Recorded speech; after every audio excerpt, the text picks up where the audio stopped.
मरचू जंगल से लकड़ियां काटकर बाजार में बेचने गया, लेकिन उसे लकड़ियों के अच्छे दाम नहीं मिले। इस पर मरचू ने कहा, अरे भैया, इतने कम पैसे? इन पैसों में तो 2 वक्त का खाना भी नहीं मिलेगा। आप मुझे बहुत ही कम पैसे देते हैं। मैं इतनी मेहनत से लकड़ियां काट कर आता हूँ, लेकिन उनके पैसे मुझे बहुत कम मिलते हैं। भैया, तुम्हारी लकड़ियां होती ही इतनी कमजोर हैं कि मैं इससे ज्यादा पैसे नहीं दे सकता। तुम्हारी लकड़ियों के बस इतने ही पैसे बनते हैं। अरे भैया, कुछ ज्यादा कर दो ना। वो क्या है ना कि इन पैसों का तो कुछ भी नहीं आता।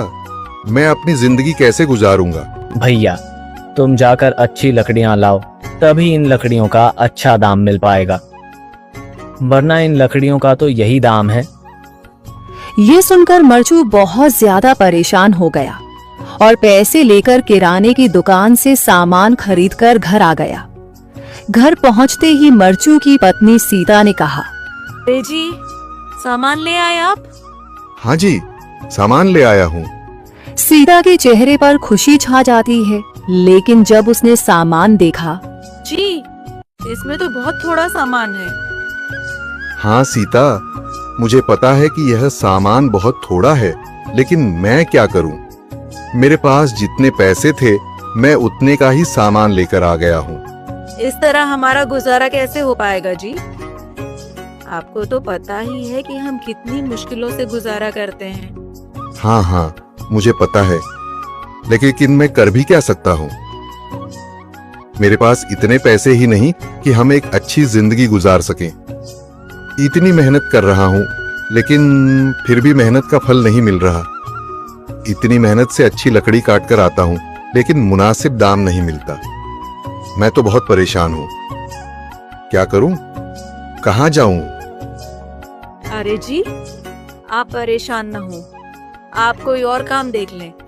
मैंने कई बार काम तलाशने की कोशिश की, पर किसी ने भी मुझे काम नहीं दिया।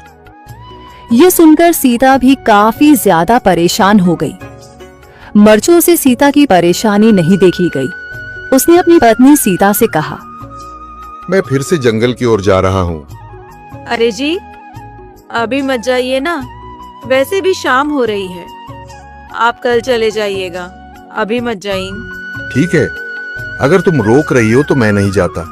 मैं कल चला जाऊंगा।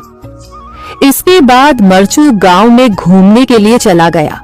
तभी उसे एक आदमी मिला और उसने कहा, कहाँ जा रहे हो भैया? और सुनाओ, क्या हाल चाल है? जिंदगी कैसे गुजर रही है? अरे भैया, तुम्हें तो पता है कि लकड़ियां काटकर कैसे गुजारा होता है। हाँ भैया, तुम सही कह रहे हो। और आसपास के जंगलों में अच्छी लकड़ियां भी नहीं है। इसके लिए तो जंगल के अंदर जाना पड़ेगा। पर जंगल के अंदर तो काफी सारे जंगली जानवर होंगे। मुझे बहुत डर लगता है भैया, मैं जंगल में कैसे जाऊंगा? हाँ भैया, जंगली जानवर तो होंगे, लेकिन अच्छी लकड़ियां तो वहीं से ही मिलेंगी। ये सुनकर मरचू बहुत ज्यादा परेशान हो गया, लेकिन वह आदमी बिल्कुल ठीक कह रहा था। जंगल के किनारे की सारी लकड़ियां कट चुकी थीं। अब सिर्फ जंगल के अंदर ही अच्छी लकड़ियां बची थीं।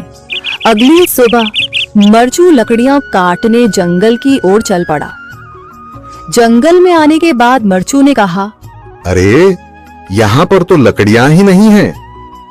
वो आदमी सही कह रहा था, लकड़ियों के लिए तो जंगल के अंदर ही जाना पड़ेगा। और जंगल के अंदर जाना क्या सही रहेगा? मुझे तो बहुत डर लग रहा है, क्योंकि वहां पर तो काफी सारे जंगली जानवर होंगे जो खतरनाक होंगे। अगर आज मैं जंगल के अंदर नहीं गया तो मैं आज घर पैसे लेकर नहीं जा सकूंगा, और फिर जब पैसे नहीं होंगे तो गुजारा कैसे होगा?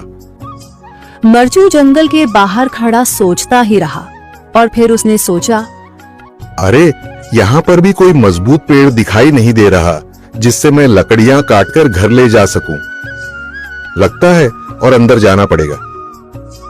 यही सोचकर मरचू जंगल के अंदर चला गया।